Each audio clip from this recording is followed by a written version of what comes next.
കോഴിക്കോട് കൊയിലാണ്ടിയിൽ CPM local secretary PV സത്യനാഥന്റെ കൊലപാതകത്തിൽ പ്രതി അഭിലാഷ് കുറ്റം സമ്മതിച്ചു. ഇയാളുടെ അറസ്റ്റ് ഉടൻ രേഖപ്പെടുത്തും. പ്രതിക്ക് സത്യനാഥനുമായി വ്യക്തിവൈരാഗ്യമുണ്ടെന്ന പോലീസ്. സത്യനാഥന്റെ മൃതദേഹം പോസ്റ്റ്മോർട്ടത്തിനായി മെഡിക്കൽ കോളേജ് ആശുപത്രിയിലേക്ക് മാറ്റി. കൊലപാതകത്തിൽ അനുശോചിച്ച് കൊയിലാണ്ടിയിൽ CPM ഇന്ന് ഹർത്താൽ ആചരിക്കുകയാണ്. ഷബീർ അമറുണ്ട് വിവരങ്ങൾ നൽകാനായി. ഷബീർ, ഈ പ്രതിയെ ചോദ്യം ചെയ്തതിൽ നിന്നും എന്താണ് ഈ കൊലപാതകത്തിന് പ്രേരിപ്പിച്ചത് എന്നാണ് മനസ്സിലാക്കുന്നത്? ഇയാളുടെ അറസ്റ്റ് രേഖപ്പെടുത്തിയോ?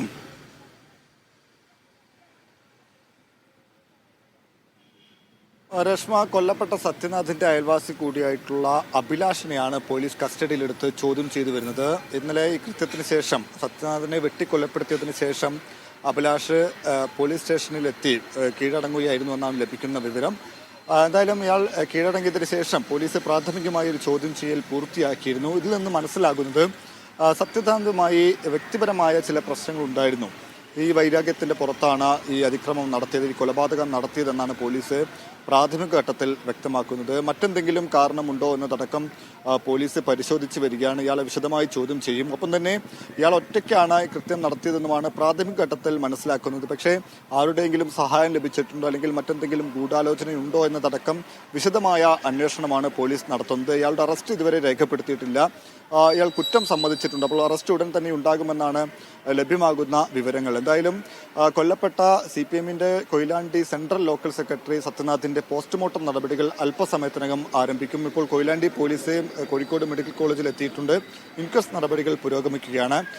ഇന്നലെ ക്ഷേത്രോത്സവവുമായി ബന്ധപ്പെട്ട് പരിപാടികൾ നടക്കുന്നതിനിടെയാണ്, കൊയിലാണ്ടി ചെറിയപ്പുറം ക്ഷേത്രത്തിലെ പരിപാടികൾ നടക്കുന്നതിനിടെയാണ് ഈ ക്രൂരമായ കൊലപാതകം ഉണ്ടാകുന്നത്. ഈ ക്ഷേത്രോത്സവവുമായി ബന്ധപ്പെട്ട് സംഘടിപ്പിച്ച ഗാനമേള ഏതാണ്ട് അവസാന ഘട്ടത്തിൽ എത്തി നിൽക്കുമ്പോഴാണ് ഈ ഗാനമേള നടക്കുന്നതിന് കുറച്ചപ്പുറം മാറി, ഏതാണ്ട് 100-200 മീറ്റർ മാത്രം മാറി ആളുകൾ നിറയെ ആളുകൾ ഈ പരിപാടി സ്ഥലത്ത് നിൽക്കുമ്പോഴാണ് സത്യനാഥിനെ അഭിലാഷ് വെട്ടുന്നത്. ക്ഷേത്രത്തിനോട് ചേർന്ന സ്ഥലത്ത് വെച്ച് തന്നെയാണ് വെട്ടുന്നത്. രാത്രി 10:15 കൂടിയാണ് ഈ സംഭവം ഉണ്ടാകുന്നതെന്നാണ് ആ സമയത്ത് അവിടെ ഉണ്ടായിരുന്നവർ പറയുന്നത്. പെട്ടെന്ന് തന്നെ ശബ്ദം കേട്ടതിന് ശേഷം, വെട്ടിപ്പരിക്കേൽപ്പിച്ചതിന് ശേഷം അഭിലാഷ് രക്ഷപ്പെട്ടിരുന്നു. ഇതിന് ശേഷമാണ് നാട്ടുകാർ വിവരമറിയുന്നത്. ശബ്ദം കേട്ട് നാട്ടുകാരെത്തി സത്യനാഥിനെ ആശുപത്രിയിലേക്ക് എത്തിച്ചെങ്കിലും, കൊയിലാണ്ടി താലൂക്ക് ആശുപത്രിയിലേക്കാണ് കൊണ്ടുപോയത്. ആശുപത്രിയിലേക്ക് എത്തിച്ചെങ്കിലും ജീവൻ രക്ഷിക്കാൻ കഴിഞ്ഞില്ല. ഈ വെട്ടേറ്റതിന് ശേഷം നാട്ടുകാർ ഇദ്ദേഹത്തെ എടുക്കുമ്പോഴേക്കും, ആശുപത്രിയിലേക്ക് കൊണ്ടുപോകുമ്പോഴേക്കും ഇദ്ദേഹത്തിന് സംസാരിക്കാനൊന്നും കഴിയുന്നുണ്ടായിരുന്നില്ല എന്നാണ് ആ സമയത്ത് അവിടെ രക്ഷാപ്രവർത്തനം നടത്തി, അല്ലെങ്കിൽ ഇദ്ദേഹത്തെ ആശുപത്രിയിലേക്ക് എത്തിക്കാനുണ്ടായിരുന്ന നാട്ടുകാർ പറയുന്നത്. എന്തായാലും നേരത്തെ പാർട്ടിയിൽ ഉണ്ടായിരുന്ന ആളാണ്, നേരത്തെ CPMുമായി ബന്ധപ്പെട്ട് പ്രവർത്തിച്ചിരുന്ന ആളാണ് ഈ കൊലപാതകം നടത്തിയ അഭിലാഷ് എന്നുമാണ് നാട്ടുകാർ പറയുന്നത്. അപ്പോൾ എന്താണ് കാരണം? പിന്നീട് ഇദ്ദേഹത്തെ പാർട്ടിയിൽ നിന്ന് പുറത്താക്കി. അതിന് ചില കാരണങ്ങളുണ്ടായി. അതിന് ഏതാണ്ട് 8 വർഷത്തോളം ഈ നിലയ്ക്ക് ഇദ്ദേഹത്തെ പാർട്ടിയിൽ നിന്ന് പുറത്താക്കി 8 വർഷത്തോളം ആയിട്ടുണ്ട്. അപ്പോൾ ഇപ്പോഴെന്താണ് ഈ സത്യനാഥുമായിട്ടുള്ള പ്രശ്നം, എന്ത് കാരണത്താലാണ് ഇദ്ദേഹത്തെ കൊലപ്പെടുത്തിയത് എന്നതടക്കമുള്ള കാര്യങ്ങളിൽ വ്യക്തത വരേണ്ടിയിരിക്കുന്നു. അക്കാര്യങ്ങളെല്ലാം തന്നെ പോലീസ് വിശദമായി അന്വേഷിക്കുന്നുണ്ട്.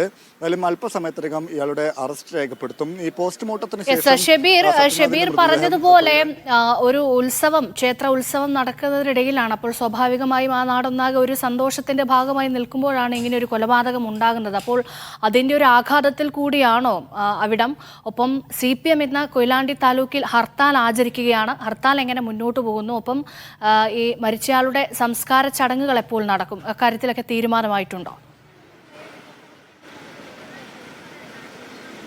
രേഷ്മ, തീർച്ചയായും രേഷ്മ സൂചിപ്പിച്ചതുപോലെ വലിയ ഞെട്ടലാണ് നാട്ടുകാർ പങ്കുവെക്കുന്നത്. ക്ഷേത്രം ഭാരവാഹികളടക്കം പറയുന്നത് ഇതിനു മുമ്പ് വർഷങ്ങളായി നടക്കുന്ന ഉത്സവമാണ്. അപ്പോൾ ഇതിനു മുമ്പ് ഒരു ചെറിയ തർക്കം പോലും, അല്ലെങ്കിൽ അങ്ങനെ നിലയ്ക്കുള്ള പ്രശ്നങ്ങൾ പോലും ഈ ഉത്സവ സമയത്ത് ഉണ്ടാകാറില്ല. മാത്രമല്ല, ഈ കൊല്ലപ്പെട്ട സത്യനാഥ് വളരെ സൗമ്യനായി എല്ലാവരോടും ഇടപഴകുന്ന ഒരു വ്യക്തി കൂടിയാണ്. രാഷ്ട്രീയ എതിർചേരിയിലുള്ളവർക്കടക്കം വലിയ വ്യക്തിബന്ധമുള്ള ആളാണ് സത്യനാഥ്. അപ്പോൾ ആ നിലയ്ക്ക് വലിയ ജനകീയനായിട്ടുള്ളൊരു വ്യക്തി കൂടിയാണ്. അപ്പോൾ എന്താണ് ഇദ്ദേഹത്തെ ആക്രമിക്കാൻ കാരണം, അല്ലെങ്കിൽ വെട്ടിക്കൊലപ്പെടുത്താൻ കാരണം എന്നതിലും നാട്ടുകാർക്ക് ആശ്ചര്യമുണ്ട്, ആശങ്കയുണ്ട്. എന്താണ് സംഭവിച്ചതെന്ന കാര്യത്തിൽ കൂടി ആശങ്കയുണ്ട്. ഒപ്പം തന്നെ ക്ഷേത്രോത്സവം നടക്കുമ്പോൾ നാട്ടുകാർ കൂടി നിൽക്കുന്ന ഒരു സ്ഥലത്ത് വെച്ചാണ്, അതായത് 1-2 ആളുകളല്ല, നിറയെ ആളുകൾ നിൽക്കുന്ന ഒരു സ്ഥലത്ത് വെച്ചാണ് ഈ കൊലപാതകം നടക്കുന്നതെന്ന ഞെട്ടൽ കൂടിയുണ്ട്. എന്തായാലും ഈ സംഭവത്തിൽ പ്രതിഷേധിച്ച് CPM ഹർത്താൽ പ്രഖ്യാപിച്ചിട്ടുണ്ട്. കൊയിലാണ്ടി നഗരസഭാ പരിധിയിലും ഈ നഗരസഭയോട് ചേർന്ന് കിടക്കുന്ന 4 പഞ്ചായത്തുകളിലുമാണ് ഹർത്താൽ സമാധാനപൂർണ്ണമാണ്. കടകളെല്ലാം തന്നെ അടഞ്ഞു കിടക്കുകയാണ്. ഈ പ്രദേശങ്ങളിലെ കടകളെല്ലാം തന്നെ അടഞ്ഞു കിടക്കുകയാണ്. വാഹന ഗതാഗതത്തിനും മറ്റും തടസ്സമില്ല. എന്തായാലും ഈ പോസ്റ്റ്മോർട്ടം നടപടികൾ പൂർത്തിയാക്കി ഉച്ചയോടുകൂടി തന്നെ മൃതദേഹം കൊയിലാണ്ടിയിലേക്ക് കൊണ്ടുപോരാനാകുമെന്നാണ് പ്രതീക്ഷിക്കുന്നത്. 3 മണിക്ക് കൊയിലാണ്ടി ടൗൺ ഹാളിൽ പൊതുദർശനമുണ്ട്. ഇതിനുശേഷം വൈകിട്ട് 6 മണിയോട് കൂടിയാണ് സംസ്കാര ചടങ്ങുകൾ ഇപ്പോൾ നിശ്ചയിച്ചിരിക്കുന്നത്. രേഷ്മ. ശരി, ഷബീർ ഉമറാണ് വിവരങ്ങൾ നൽകിയത്.